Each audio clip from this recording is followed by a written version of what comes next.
इस समय हमारा देश बिजली संकट से गुजर रहा है और यह बिजली संकट बनावटी है कैसे, इसी बात का विश्लेषण करते हैं। देश में बिजली संकट है और संकट के इस समय में एक राज्य दूसरे राज्य को ऊंची कीमत पर बिजली बेचकर मुनाफा कमा रहे हैं।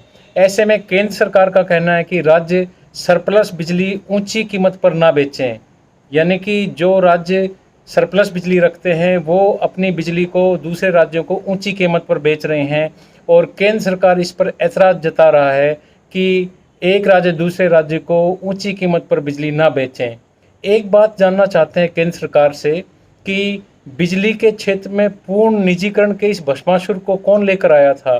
केंद्र सरकार ने ही तो पूर्ण निजीकरण को बिजली के क्षेत्र में जन्म दिया था। अब यदि इसी बात को देखा जाए तो दिल्ली वालों को 5 रुपए की बिजली जो एक यूनिट है वो 25 रुपए में खरीदनी पड़ रही है। आखिरकार कोई 25 रुपए प्रति यूनिट बिजली कितने दिन तक खरीद पाएगा? अब जानने वाली बात यह है कि यह बिजली खरीदनी यदि पड़ रही है तो यह कहाँ से खरीदी जा रही है? क्या हम विदेशी पावर प्लांट से बिजली खरीद रहे हैं?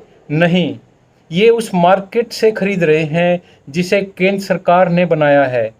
आप भूल गए हैं। आपको यदि भूल पड़ गई है तो उसको याद दिला देते हैं कि जून 2020 में केंद्र सरकार ने ही इंडियन एनर्जी एक्सचेंज बनाया था, जिसके अंतर्गत बिजली कंपनियां अपनी ज़रूरत के अनुसार केवल 1 घंटे पहले बिजली की सेल परचेज कर सकती हैं। यहाँ डिमांड सप्लाई के हिसाब से बिजली की कीमत तय होती है, यानी इसकी कीमत में बढ़ोतरी और गिरावट होती रहती है। तो इंडियन एनर्जी मार्केट में आधे आधे घंटे पर नीलामी के जरिए बिजली का कारोबार की जाने की व्यवस्था की गई है।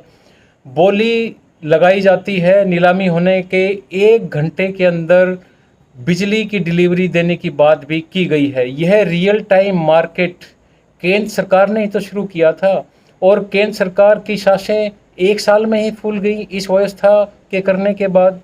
इतिहास से पता चलता है कि जिस भी क्षेत्र में इस तरह का मार्केट ओपन किया गया है वहाँ बाजार की ताकतें अपनी मनमानी कर कीमतों को ऊपर ले जाती हैं और आज यही हो रहा है। संकट है नहीं बल्कि पैदा किया जा रहा है ताकि घरेलू बिजली के दाम ऊपर ले जाए जा सके और निजी क्षेत्र को फ़ायदा पहुंचाया जा सके। कहा जा रहा है कि कोयले की जो कोयला है उसकी कमी के कारण हमारे देश में बिजली संकट पैदा हुआ, लेकिन वास्तविक स्थिति तो कुछ और ही बयां कर रही है। यदि हम कोयले की स्थिति को देखें तो पिछले साल अप्रैल से सितंबर के बीच 6 महीने में कोयले का उत्पादन लगभग 28 करोड़ टन था और इसी साल यदि इसी समय में अप्रैल से सितंबर के बीच में यदि हम देखें तो यह उत्पादन 31.5 करोड़ टन हो गया, यानी कि लगभग 12% की बढ़ोतरी हुई है। ऐसे में बिजली संकट क्यों पैदा किया जा रहा है? हो नहीं रहा है, किया जा रहा है। साफ है कि निजी क्षेत्र को फ़ायदा पहुंचाने के लिए यह सब जो कुचक्र हैं वो रचे जा रहे हैं, जिसे हमें पहचानने की ज़रूरत है।